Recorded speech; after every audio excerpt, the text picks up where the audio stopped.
ناظرین، غزہ میں اسرائیلی دہشت گردی جاری ہے۔ حماس کی جانب سے بھی بڑا حملہ کیا گیا جس میں 5 اسرائیلی فوجی ہلاک اور متعدد زخمی ہوئے۔ امریکی صدر یہ دعویٰ کریں کہ غزہ معاہدہ رواں ہفتے ہو جائے گا، تاہم گزشتہ روز وائٹ ہاؤس میں امریکی صدر ڈونلڈ ٹرمپ اور صہیونی وزیر اعظم نیتن یاہو کے درمیان ملاقات ہوئی۔ جنگ بندی کا کوئی اعلان سامنے نہیں آ سکا اس ملاقات میں، لیکن اسرائیلی وزیر اعظم نے فلسطین کے 2 ریاستی حل سے ہی انکار کیا ہے اور فلسطینیوں کو غزہ سے بے دخل کرنے کا منصوبہ تیار کر لیا گیا ہے۔ مشرق وسطیٰ میں اہم کردار ادا کرنے پر اسرائیلی وزیر اعظم نے صدر ڈونلڈ ٹرمپ کو نوبیل انعام کے لیے نامزد کیا ہے۔ اس کے باوجود یہ خبریں بھی آ رہی ہیں کہ اسرائیل ایران پر بھی دوبارہ حملہ کر سکتا ہے اور اس خطرے کے پیش نظر ایرانی فوج الرٹ کر دیا گیا ہے۔ اسی سے متعلق سوال عامر صاحب آپ سے آغاز کری ہوں، چونکہ یہ جو ملاقات ہوئی اسرائیلی وزیر اعظم اور امریکن صدر کے درمیان، لیکن کوئی 2 ریاستی حل سے انہوں نے انکار کیا اسرائیلی وزیر اعظم نے، یہ غزہ جنگ بندی کا اعلان نہیں ہو سکا۔ آپ کے خیال میں اصل رکاوٹ ہے کیا؟ دیکھیں، بدنیتی سب سے پہلی بات ہے کہ امریکہ اور اسرائیل دونوں فلسطین کے حوالے سے ایک ہیں، اور کمال یہ دیکھیں کہ وہ ٹرمپ صاحب کو لیٹر دیتے ہیں کہ جناب آپ کو ہم عالمی وہ کیا ہے نوبل انعام کے لیے، امن کے لیے نامزد کر رہے ہیں، اور کس بات پہ؟ غزہ میں جہاں 57,000 سے زیادہ لوگوں کو انہوں نے شہید کر دیا، ہزاروں لوگ زخمی ہو گئے، بچے بوڑھے سب۔ اچھا، آپ یہ دیکھیں کہ جس حماس کی ہم بات کرتے ہیں، میں پہلے دن سے کہہ رہا ہوں جب سے یہ حملہ ہوا ہے کہ حماس سے کوئی ان کی لیڈرشپ سے پوچھے کہ آپ نے جو حملہ کیا تو بدلے میں غزہ میں یہ شہادتیں ہونی تھی، آپ کے پاس پلان کیا تھا؟ آپ حملہ کرتے جیسے انڈیا سے پوچھا جاتا ہے نا کہ بھئی تم پاکستان کی طرف گئے پہلگام سے، تو تمہاری تیاری کیا تھی؟ تو پاکستان نے تو جواب دیا، وہاں نہتے فلسطینیوں کا ایک قتل عام جاری ہے، بربریت اسرائیل کی مستقل طور پہ جاری ہے کہ حماس کا نام لے کے اور سارا کام کر دیا وہ بیچارے لوگوں کو، اور کیا وہ عملیہ میٹ کر دی ہر چیز۔ اب یہ تھی کہ جی امن لائیں گے، پہلے کہتے تھے تم فلاں راستے سے ہاسپٹل جاؤ، سٹارٹ میں ہوا تو تمہیں نہیں چھیڑیں گے، وہاں جا کے پناہ لو، تو اس راستے پہ بمباری کی، وہاں سے لے کے آج تک۔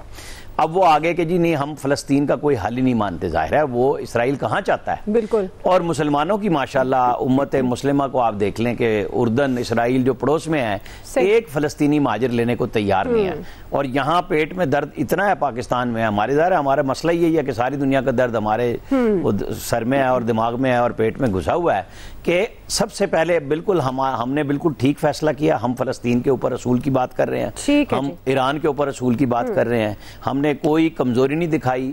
ہمیں اب یہ مطالبہ لے کے جانا چاہیے جہاں ہم ٹرمپ سے مل کے آئے ہیں، وہاں OIC میں بھی، کہ اس کے اوپر کھڑے ہوں کہ فلسطین کی ریاست بنے۔ ٹھیک، فیصل صاحب۔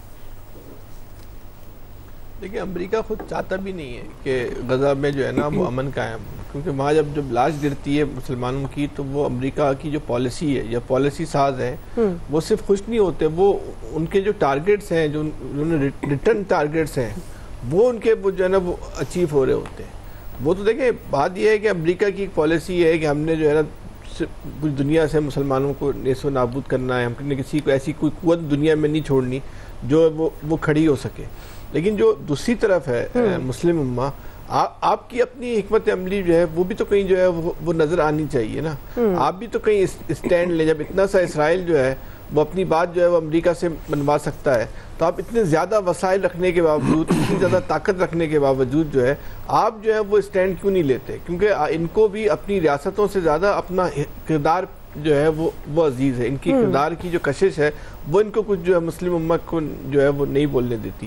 آج جو کچھ ہوا ہے ملاقات کے بعد، تو یہ دونوں کا ایک نکاتی ایجنڈا ہے جو دنیا کے سامنے آیا ہے۔ صحیح، ٹھیک ہے، کوئکلی ناظرین سے واپس آتے ہیں، اسی سوال پہ ایاز صاحب، نوید صاحب اور الیاس صاحب کا ٹیک لیں گے، ہمارے ساتھ رہیے گا۔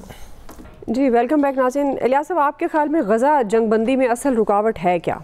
دیکھیں، اسرائیل کسی صورت میں بھی نہیں چاہتا کہ وہ غزہ سے نکلے اور یہاں کسی 2 ریاستی جو فارمولہ ہے وہ اس کو قبول کرے۔ وہ چاہتے ہیں کہ ان کا اقتدار ہے، اگر وہ آپ دیکھیں وہ یہ کہہ رہے ہیں کہ ان کی سیکیورٹی ان کی رہے اگر وہ کرتے ہیں تو، لیکن فلسطین کو وہ نہیں دیکھنا چاہتے، ورنہ فلسطینی لوگوں کو وہ اپنا قبضہ چاہتے ہیں کسی صورت میں۔ وہ ایران سے نہیں جنگ چھوڑ رہا تھا، جب اس کو مار پڑنے لگی تھی تو تب وہ جا کے اس نے چھوڑا ہے، تو اس صورت میں وہ کہاں دوسرے ملکوں کو، ساتھ والے ملکوں کو بھی کیسے چھوڑے گا؟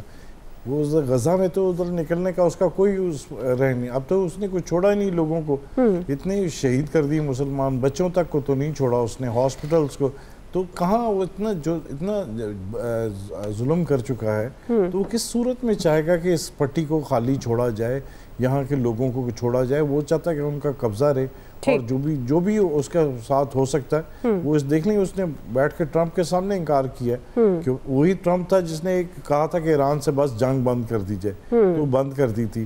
تو یہاں کیوں نہیں ٹرمپ صاحب نے کہا؟ ظاہر ہے جب تک اس کی مرضی نہیں شامل ہوگی امریکہ کی, اس وقت تک کلیئر نہیں کریں گے اس کو. صحیح. جی ایاز صاحب.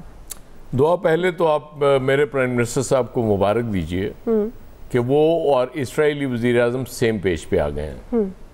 پہلے ہمارے پرائم منسٹر نے خط لکھا تھا اور نوبل پرائز کے لیے ان کو نامنیٹ کیا تھا ٹرمپ صاحب کو, اور امن کا پیامبر بھی وہ قرار دیتے رہے ان کو, اور اب نیتن یاہو نے بھی وہی کام کیا. تو یہ بھی میرے خیال تاریخ میں پہلی بار ہوا ہوگا کہ اتنی خیالات کی ہم آہنگی پاکستان اور اسرائیلی پرائم منسٹرز کے درمیان ہوئی ہوگی.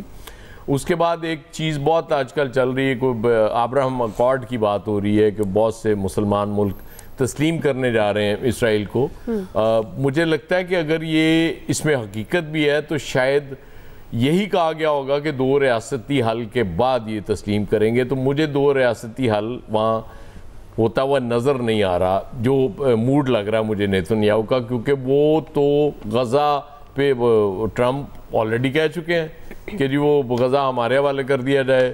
نیتن یاہو کا بھی یہ خیال ہے. تو جب یہ امریکہ اور اسرائیل دو ہی تو بڑی طاقتیں ہیں نا, ہم ظاہر ہے امریکہ سے ڈرتے ہیں تو اسرائیل بھی ظاہر ہے امریکہ کا ایلائی ہے. تو وہ جب چاہ رہے ہیں کہ اس پہ قبضہ کرنا, تو یہ پھر باقی اسلامی دنیا بیچاری کیا بیچتی ہے, ان کے پلے کچھ ہے ہی نہیں. وہ بازو مروڑ کے اگر زبردستی بھی کہیں گے تسلیم کرانے کے لیے وہ بھی کرا لیں گے. اس لیے کوئی حل مجھے نظر نہیں آ رہا. وہ کوئی حراستی کیمپ بنانا چاہ رہے ہیں ان کے لیے کہ وہ جی وہ اجازت لے کے آ جا سکیں. اس طرح سے وہ آزادی برخل ہمیشہ کے لیے ان کے بقول گئی ہے. وہ جی نوید صاحب. اچھا دعا دیکھیں غزہ میں آبجیکٹو کیا ہے. آبجیکٹو شروع میں جو بتایا گیا تھا اس سے بات کافی آگے نکل گئی ہے. یعنی شمالی غزہ, مرکزی غزہ کے بعد جو ہے رفح کے اوپر بھی وہ چڑھ دوڑے ہیں, جس سے لگتا یہ ہے کہ وہ غزہ کی پٹی کے اوپر ان کی نظر تھی, اور وہی وہ جو ہے آج کل جو نیتن یاہو کی اور ٹرمپ کی میٹنگ ہوئی ہے اس میں انہوں نے دوبارہ یہ بات کہہ دی ہے کہ جی فلسطینیوں کو یہاں سے جو ہے دوسرے جو نیبرنگ کنٹریز ہیں وہاں منتقل کیا جائے, اور یہاں پہ یعنی یہ جو غزہ ہے اس کے اوپر اسرائیل کا مکمل قبضہ جو ہے وہ ہو جائے گا. تو میرے خیال میں جو 550 قبل مسیح جو یہودیوں کے ساتھ کیا تھا بابل کے بادشاہ بخت نصر نے, کہ اس نے جو ہے وہ جوڈا کی ریاست پہ جو ہے وہ حملہ کر کے اور کافی سارے یہودیوں کو مار کے اور باقیوں کو وہ اس نے وہاں سے تتر بتر کر دیا تھا. شاید ان کی کلیکٹیو یاداشت میں وہ بات پڑی اور اس کا بدلہ آج وہ فلسطینیوں سے لے رہے ہیں, اور ان کو ان کے ملک سے جو ہے وہ بے دخل کرنے کی کوشش کی جا رہی ہے. تو جب تک یہ نہیں ہوگا وہ جنگ بندی نہیں کرے گا. مارچ میں بھی ایک جنگ بندی ہوئی تھی, وہ بھی اس نے توڑی. دوبارہ جو ہے وہ ایک اور غزہ کو جو ہے وہ ختم ہو گیا. آپ سب کا جی بہت شکریہ. آج کے ایکسپرٹ سے اتنا ہی. فیڈ بیک دیجیے گا. خیال رکھیں. اللہ حافظ.